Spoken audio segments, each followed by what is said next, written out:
सर्वसामान्यांच्या हक्काचा आवाज जागर जनस्थान। अकोला जिल्ह्यातील मूर्तिजापूर तालुक्यात येत असलेल्या धोत्रा शिंदे गावात लग्नाच्या वरातीत 2 गटात तुफान हाणामारी झाल्याची घटना घडली आहे। धोत्रा शिंदे येथे लग्नाची वरातीतील वाजणाऱ्या डीजे वरून 2 गटात तुफान हाणामारी घडली आहे। या घटनेचं रूपांतर राजकीय पक्षातून 2 राजकीय पक्ष समोरासमोर आल्याने मोठा राडा झालाय। धोत्रा शिंदे गावात लग्नाची वरात एका घरासमोरून जात असताना डीजेचा विद्युत सर्व्हिस लाईनला स्पर्श होईल या शब्दावरून 2 गटात शाब्दिक वाद झाले।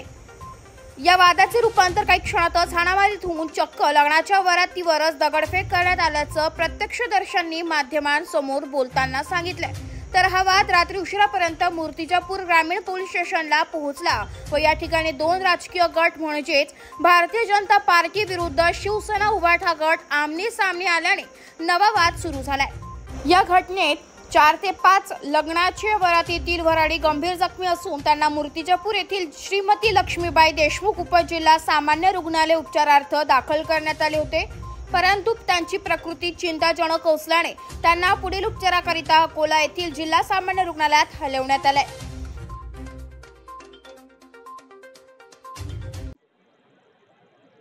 धोत्रा शिंदे इथे लग्नाचा जेव्हा नवरदेव निघाला तर निघाल्यानंतर ज्यावेळेस जी घटना घडली तर मला माझ्या त्या धोत्र्यातून फोन आले माझ्या कार्यकर्त्यांचे की बा आपला एक मनोज गायकवाड शिवसैनिक याच्यावर दगडफेक केली म्हणून।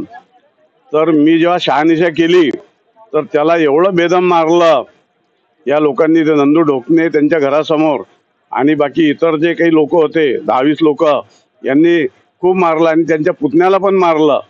तर हा जो हे जे कृत्य झालं हे म्हणजे जिथे आपण चांगला एक नवरदेव निघाल्यानंतर जे संस्कृती आपली तिथे आपण सहकार्याची भावना ठेवायला पाहिजे आणि तिथे तुम्ही अंधारातनी त्या व्यक्तीला मारून राहिले हे चुकीचं आहे, हे बरोबर नाही आहे। आणि बाकी जे काही शिंदे परिवार आहे धोत्रा शिंदेचे तर त्यांच्या आज 5-25 घरं आहेत आणि सर्वजण मिळून हे तिथे 2 राजकीय वैमनस्यातून झालं असं राजकीय वैमनस्यातून झालं किंवा नाही झालं मला त्याची कल्पना नाही आहे, पण प्रत्येक जण पक्षाचा आपला हेतू वापरत असते, प्रत्येक जण पक्षाचं काम करत असते। तर तुमच्या अंतर्गत वाद असतील ते तुम्ही राजकारणाच्या ठिकाणी ते तुम्ही वापरायला पाहिजे, पण जिथं एक लग्न कार्य आहे जिथे नवरदेव निघते तिथे जर तुम्ही तो जुना डाव काढत असाल किंवा तुम्ही बोलवून घरात कोंडून लहान मुलाला मारत असाल तर ही चुकीचं आहे, हे म्हणजे योग्य नाही आहे।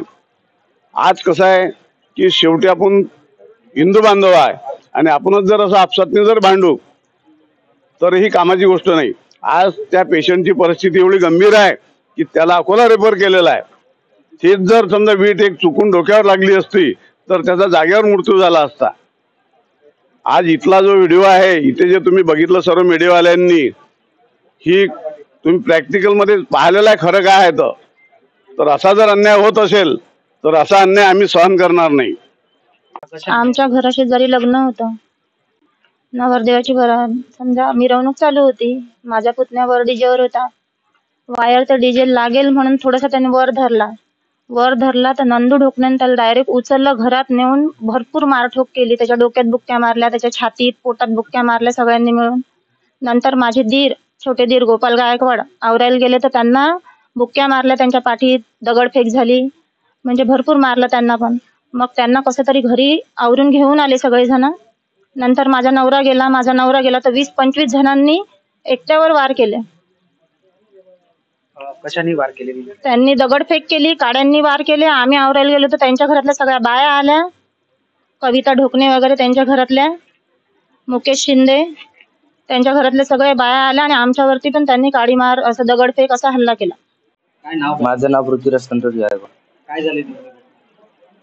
आमच्या गावात लग्नाची मिरवणूक निघाली होती, त्याच्यामध्ये एक डीजेच्या पुढे केबल आलेला होता आडवा, तो वर्त करायला गेलो आम्ही तर त्याने डायरेक्ट आला आणि आम्हाला ते नंदू ढोकणे, मुकेश शिंदे आणि 2-3 जण आणखी होते आणि त्यांना मला तिथे मारलं आणि घरातही नेलं आणि मग मी तिथून पळालो आणि यांना बोलावलं, यांना 2-3 मारलं त्यानं आणि मला पण मारलं, माझ्या छातीला पण मार आहे. जागर जनस्थान करिता कॅमेरामॅन विलास सावळेसह ब्युरो चीफ प्रतीक कुरेकर, मूर्तिजापूर, अकोला.